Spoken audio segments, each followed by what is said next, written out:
जय शिवराय शेतकरी मित्रांनो, बऱ्याच शेतकऱ्यांना पीक विमा आपल्याला किती मंजूर झाला हे चेक करताना त्यांची गफलत व्हायली. म्हणजे नेमकी पीक विम्याची रक्कम कोणती आहे हे बऱ्याच शेतकऱ्याच्या लक्षात येत नाही आहे. त्यामुळं आपण या व्हिडिओच्या माध्यमातून आपल्याला मंजूर झालेली रक्कम नेमकी कोणती असते हे कसं बघायचं ते दाखवणार आहोत. त्यामुळे व्हिडिओ सविस्तर बघा म्हणजे तुमच्या लक्षात येईल. आणि चॅनलवर नवीन असाल तर सबस्क्राईब करा, व्हिडिओला लाईक करा आणि जास्तीत जास्त शेतकऱ्यांना शेअर करा. आता मित्रांनो, आपण या पोर्टलवर आल्याच्या नंतर आपल्याला इथं फार्मर कॉर्नर आहे. याला क्लिक केल्याच्या नंतर इथं आपल्याला लॉग इन फॉर फार्मर असा ऑप्शन दिसतंय.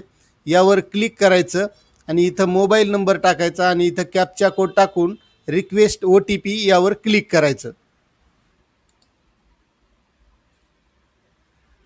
त्यानंतर आलेला OTP इथं टाकून घ्यायचा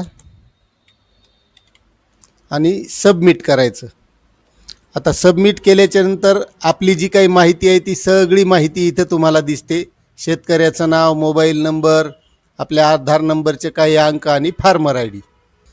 त्यानंतर इथं आल्याच्या नंतर हे बघायचं. आता बरेच शेतकरी काय करायलेत की हे जे सम इन्शुरड दिसायले 51,620 हीच आपली मंजूर रक्कम आहे असं समजून घ्यायलेत.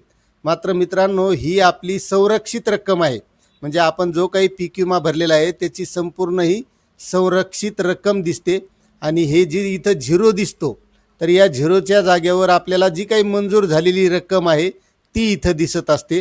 त्यामुळे ही अशी गफलत व्हायली, अशी गफलत होऊ देऊ नका.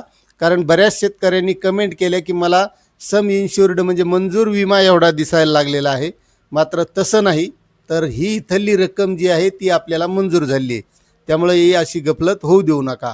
तुम्हाला माहिती कशी वाटली नक्कीच कमेंट करा आणि चॅनलवर नवीन असाल तर सबस्क्राईब करा. धन्यवाद.